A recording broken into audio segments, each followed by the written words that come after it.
welcome to the Raw Report, episode 31. I am your host, Jerry, along with my co-host, Bone Santana, and the Bolivian Siberian, straight out of Fairfax, Virginia, Andre P. Perez.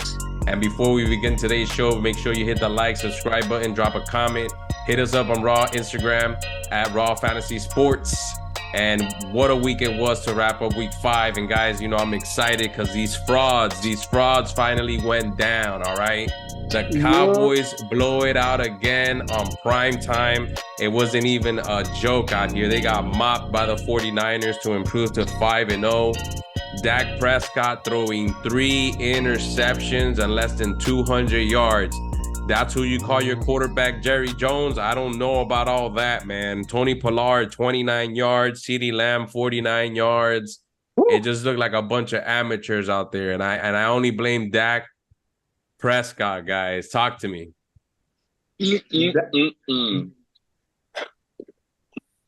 Go ahead, Bones. We'll say No. I'm gonna let the NFC East get it out of their chest.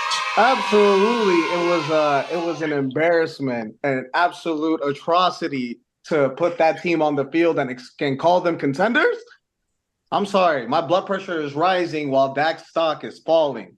He is an atrocity on the field. Through 3 picks, I was looking at the Bleacher Report, just notifications. Dak throws another pick. I'm like, when does it end? That team had no business taking the field with the 49ers. It was an overall horrible game. Dallas's defense was non-existent.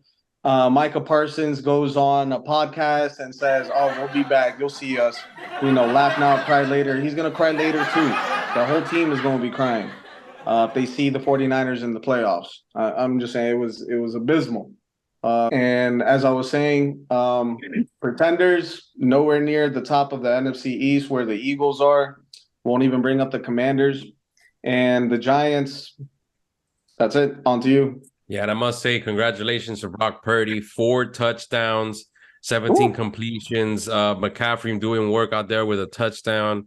George Kittle, man, 3 touchdowns. So he was the fantasy golden boy this last weekend, man. He put in them, you know, Travis Kelce type numbers. You know what I mean? He's one of the top 5 elite tight ends. Starting the season, we were talking about how the top 5 weren't so healthy, but it seems like George Kittle has recovered and is now producing for the Niners, all right? So they move on to 5-0, the second team in the NFC that is 5-0 right now, dominating one half of the NFL. And I got to say, guys, I'm pretty happy with all the production out here. Brandon Ayuk has increased his productivity in the last couple of weeks. Deebo Samuel's a little bit banged up, but he still continues to be utilized. But unfortunately, man, Kittle stole the show this weekend, man. He gave a lot of guys wins. Yeah, and let's see what happens, man, because the 49ers are looking like an unstoppable force. That's true. 49ers definitely have definitely set a standard in the NFC. And, you know, right now it's them and Philly. You know, it's just, even though Philly hasn't, you know what, as far as Philadelphian fans have said, that they haven't hit their stride yet. You know, while San Francisco seems to be hitting on all cylinders, you know, they have multiple double-digit victories so far on their resume, and the season has only begun. But, you know, as far as the Dallas Cowboys goes, as you guys were saying earlier, it's looking ugly. The question now that is in the back of everyone's mind, I'm going to have to call Vegas real quick to open up a parlay line on this. What week does Trey Lance take over? What week, bro? Jerry Jones isn't going to get the stick to Trey Lance. He's not. There's no way. There's no way. Bro, Trey Lance gave him, you know how bad Trey Lance is? Trey Lance was supposed to be the inside information, the insider trading on the San Francisco offense. He probably gave him the wrong info because he couldn't even run that offense. Well, I'm sorry, he couldn't even run if you remember what happened to his leg. No offense. But according to sources, he spoke directly to Jerry Jones.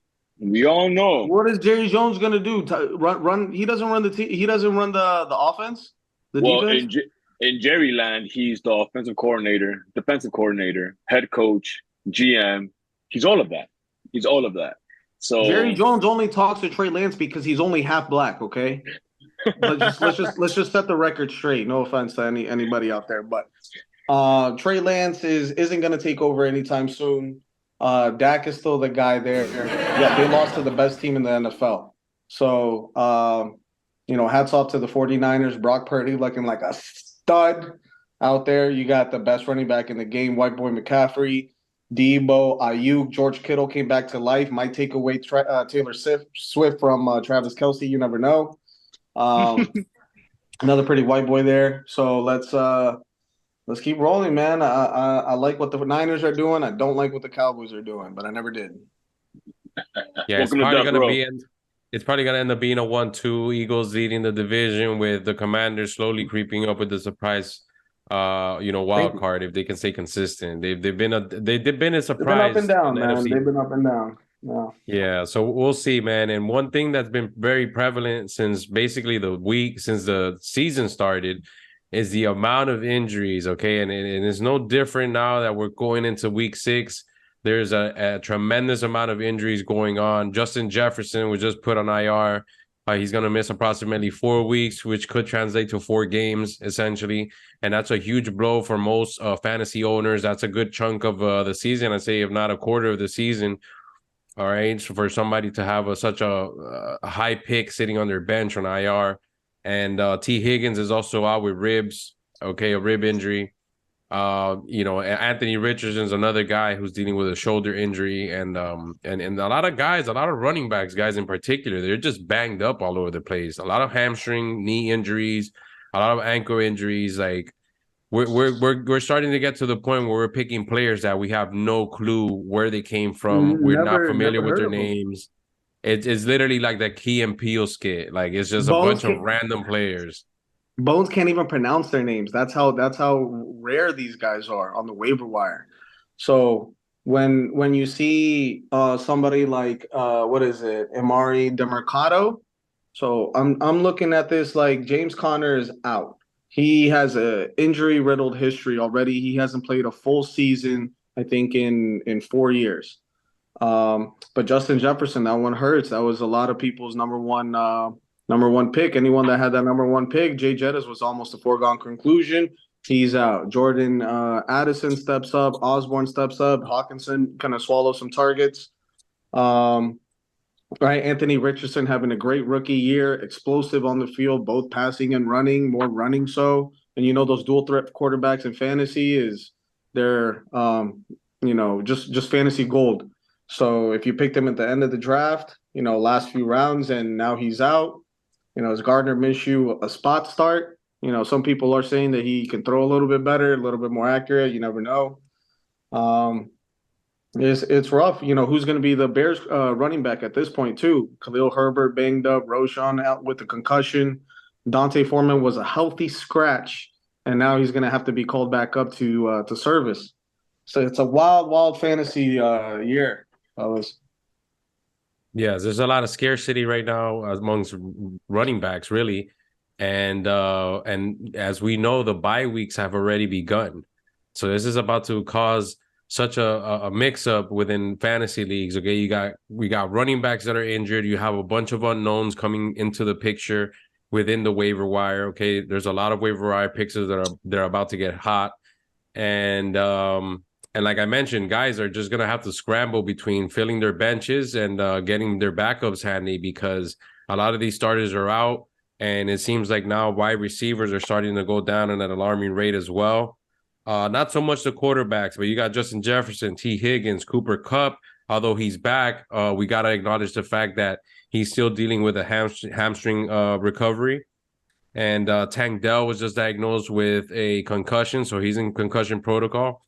And Travis Kelce is dealing with his ankle injury. So, let's see, guys. It's nothing too bad like we saw permanently in the first 2 weeks of the season.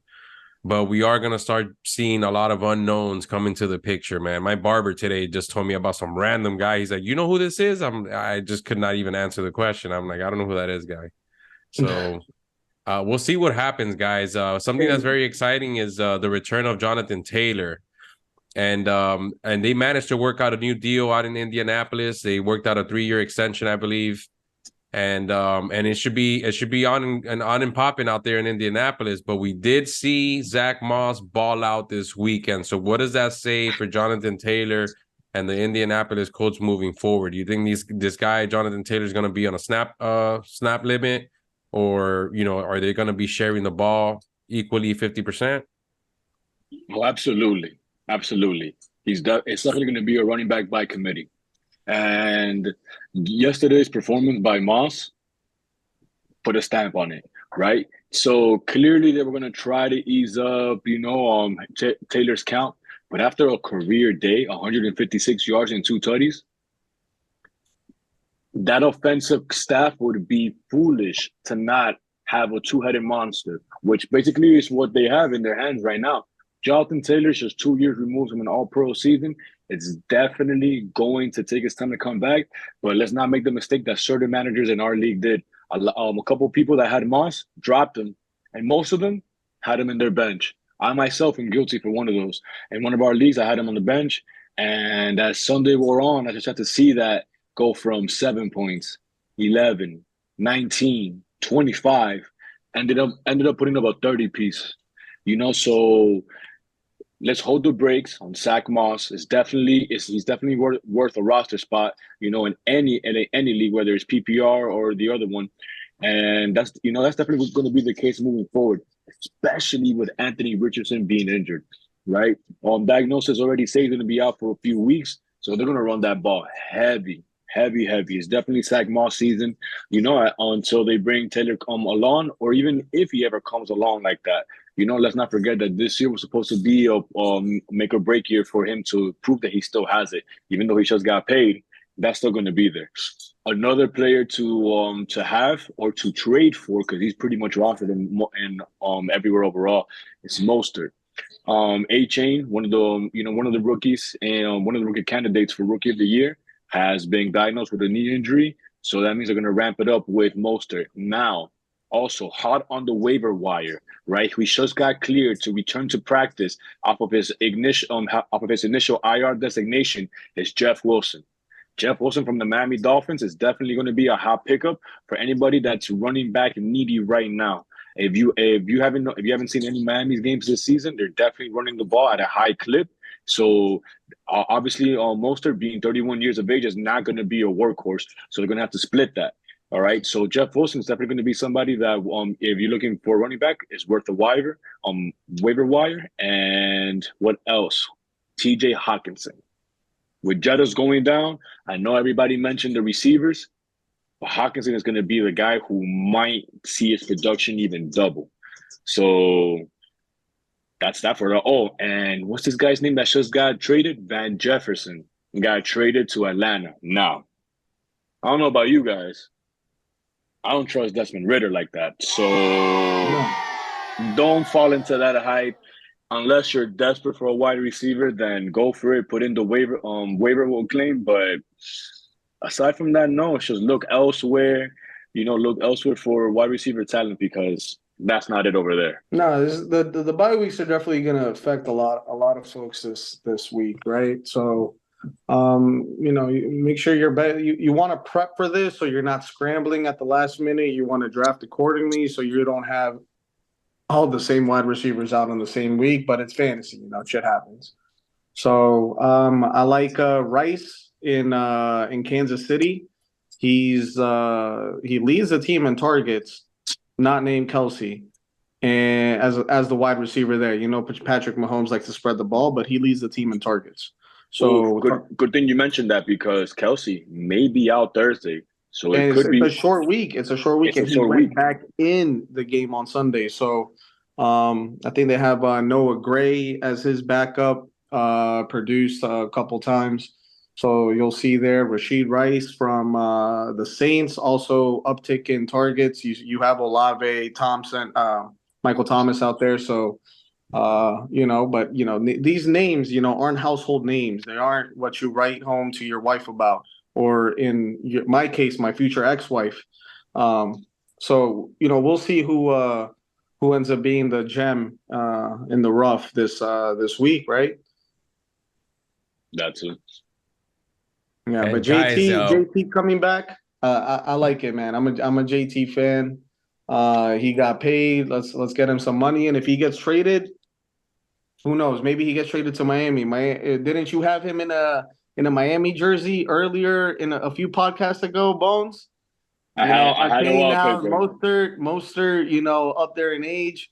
Wilson maybe not 100% ready to return, although he's been activated off the IR list. I don't know. You know, we had a gem. We had a gem in this rookie, and look at that now. He's only behind Stroud, which, in my opinion, behind Rookie of the Year because let's be honest, they give everything to quarterbacks. Yeah, unfortunately. all right, guys. So it's that time of the year where I think it's safe to start to speculate the MVP race now that we've been through 5 weeks of the start of the season here. All right.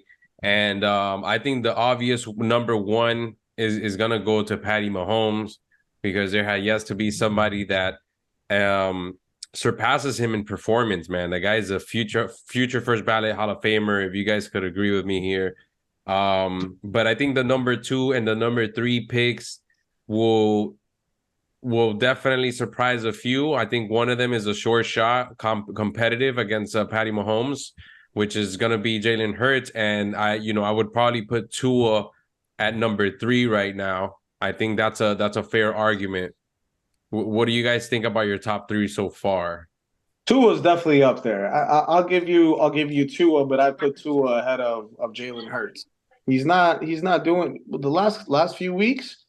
He has played well on his rushing production, but it's not to the par of last year, right? They have DeAndre Swift back there. You know, you're expecting what you can from AJ Brown the last few weeks. First few weeks kind of quiet. Now Devontae Smith is taking a back seat. Dallas Goedert's first huge game came this past weekend. So, but Tua, man, that offense, what he's doing there, he stays healthy. He could push Patrick Mahomes for that number 1 spot. I'd round off a top 5, throwing Josh Allen in there, albeit the loss this past weekend. But what about your boy Brock? What about your boy Brock Purdy? He's playing pretty Purdy, isn't he? He's I playing put him Purdy in the there, top man. 5. I put him in the top 5. He's out there winning games, throwing touchdowns, being efficient, not turning the ball over, and winning games. At the end of the day, you want to win games. You put the team in a position to win, and he's doing that week in, week out, right? Besides Hurts, the other guys you mentioned all have an L under their belt. So, you know, I'm gonna surprise you guys with my list a little bit. don't name all Dolphins players. Right. If So you do, I'm ending for this me, podcast. for me, it's 4. For me, it's 4. It would have been 5. It would have been 5, but Josh Allen took himself out of that conversation by throwing up a stinker in London. You know, Sunshine thoroughly outplayed him, and so it's gonna go like this. My number 4 is gonna be Patty. Why? He hasn't done anything spectacular. He really hasn't. When you really think about it, he's got his dubs. Lost opening week at home, where the banner celebration to Detroit. Aside from that, hasn't really done anything spectacular so far this season to wow anybody out. He's doing what Patty Mahomes is doing, right? I'm not supposed to congratulate you for shit that you know that you're supposed to be doing. I think that it's wowing. I think that it's wowing that he's making it work with the team that he has because he ain't got no superstars besides Travis Kelce. They had the same thing last year. He had the same thing last year. The only difference And he went to the Super Bowl. Yeah, he went to the Super Bowl. The only difference between last year and this year is that him and Kelce were ODing on stats last year. This year, like I said, it's been nothing too crazy, but you still got to respect that they're 4-1. But they haven't done anything to blow my mind. Number 3 is going to be Jalen Hurts. You have to respect that he's undefeated. He would be higher, except for something that I read today that caught my attention, and also Andre mentioned it earlier today as well. Right now, it's between him and the 49ers. They're both undefeated, right? The only difference between both of these two teams is, like Andre said, the Eagles haven't had that statement game so far. You got your dubs, you haven't blown anybody away. San Fran has blown people away. In my opinion, they're the team that's running, and in my opinion, they're the team that's running, that's running on all cylinders, so far in all phases, special teams, defense, and offense, right? So with that being said, I hate to say it, but like, especially with the way the nation sees it, Purdy's number one. Tua has to be two. Tua has to be two because of the way he has the Dolphins out there set out. He had a statement game with that 70-point dropper, as you can see right behind me. But aside from that, Purdy, you got to give it to Purdy. Undefeated has that whole team humming pretty well. I mean, it does help that he has a phenomenal defense. I mean, Amazing. what other team could afford to miss out on 3 straight first-round picks on quarterbacks and still be a well-oiled machine? I mean, that's ridiculous luck. They've drafted well, they signed well. So far, they're early MVP favorite. Got to be those guys. It's got to be those guys. Unfortunately, it's a quarterback. Driven award. I would love to include other players in it, but let's be honest. The nation is looking at Jalen Hurts. They're looking at Patty. They're looking at Tua, and they're looking at Purdy. So let's see how it goes. Right now, if you look at the division leaders, all these guys are leading their respective divisions. In my opinion, the only surprise there are the Lions. They got a squad, bro. I said it earlier. Jared Goff is an above-average quarterback. Are they 4-1? Like them. They're 4-1. They're 4-1, bro. They're 4-1, but it's a 4-1. weak division. Look, the Vikings are last. No one expected them to be, I think, last. They're tied with last with the Bears, and then the Packers just lost yesterday, so they're 2-3. It's the Lions in the driver's seat. They got Amon-Ra hopefully coming back this week from injury. I got him pretty much in every single league, so I'm just hoping he comes back. And then you have Jahmyr Gibbs that's hurt as well, might come back. But David Montgomery's running like a madman.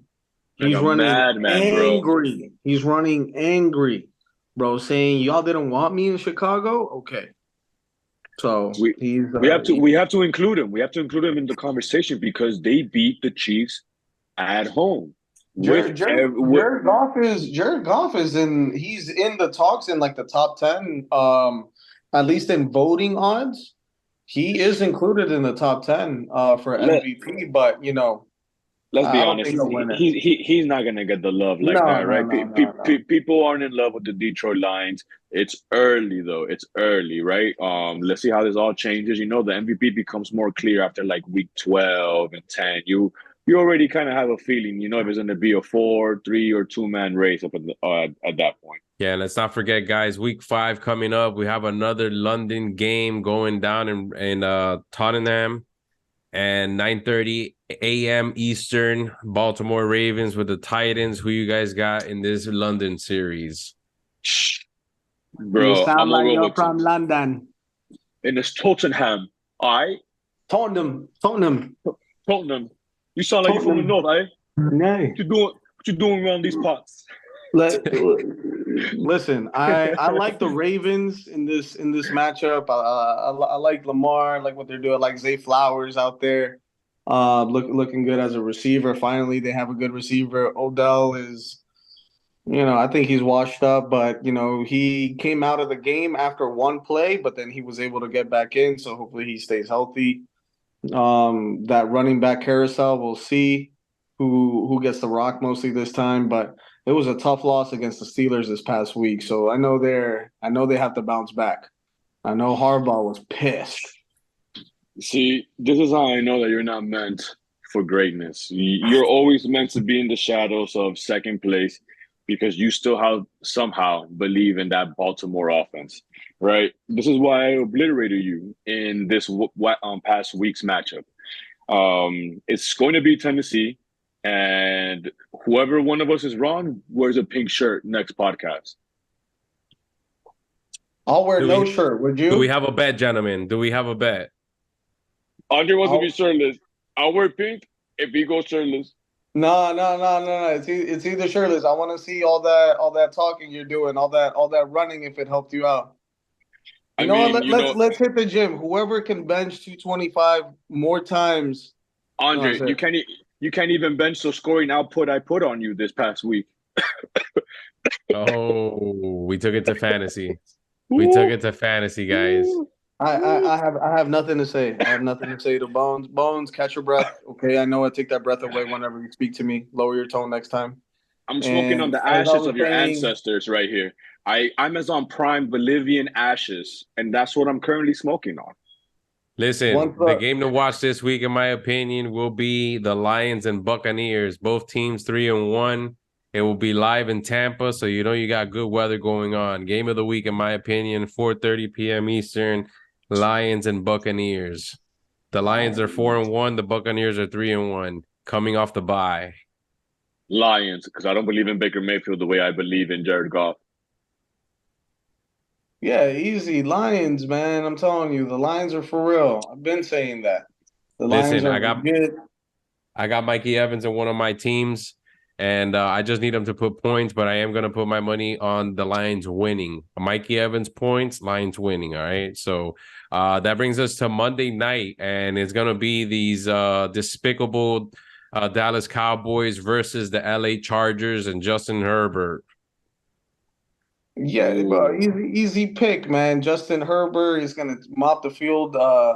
Probably throw for 350 yards. Keenan Allen gonna pop off. Joshua Palmer probably finally takes that step up after replacing Mike Williams, who went on IR for the year. Austin Eckler reportedly said his words, 99% possibility he's out there on the field. So, Eckler likes to talk to the media and give these wild predictions. We got to see what the training staff says. But if he's saying he's 99% able to go, he's 99% sure to be on my starting lineup. So, No, yeah, it's gonna be LA. It's gonna be LA. Even though I don't believe in Austin Eckler, something tells me that bald men lie. So I'm gonna just go with that. Listen, I got LA, who has more Eagles fans than LA Chargers and LA Rams fans, okay? I'm gonna go with Justin Herbert. I love what he does out there. I know I'm not sure, but is Eckler coming back on Monday? I'm pretty sure he's somewhere yeah, in there coming back from injury. And I know Keenan Allen is in there. He might be a little bit banged up right now, but I still think that he's gonna get it done. Justin Herbert, one of my favorite players right now, one of my favorite young quarterbacks in the league. And those are pretty much the hot matchups for the week, guys. And this wraps up our episode 31 of the Raw Report. And before we get out of here, guys, make sure that you hit the like, subscribe button, drop a comment, hit us up on Instagram at Raw Fantasy Sports. And before we get out of here, guys, what are the final thoughts? Dolphins 4-1, going up against the winless Panthers. Might go 5-1. That's not bad. That's not bad at all. It's a trap game.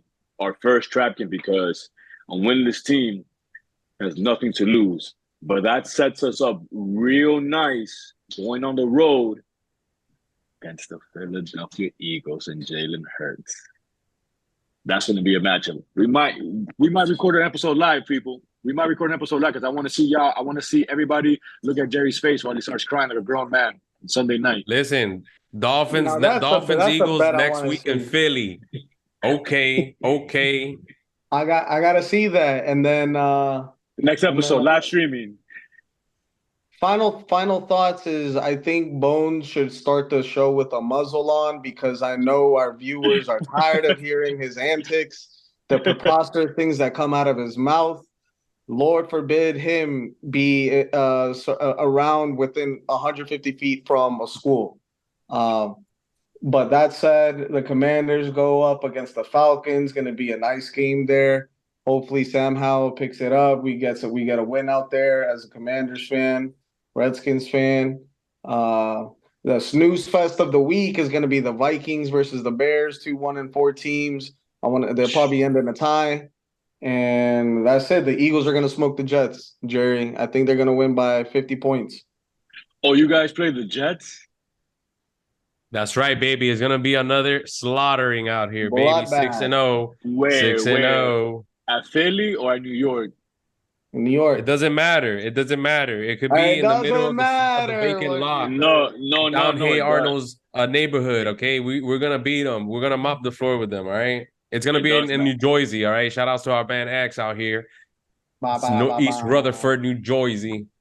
It matters to me, bro. I want you to put a good amount of points on their head. I want you to make their fans go home like upset. All right, fellas. We're out of here. See you on episode 32 next week of the Raw Report. Peace out and good Like luck the to banner everybody. says, totally rawsome. 70.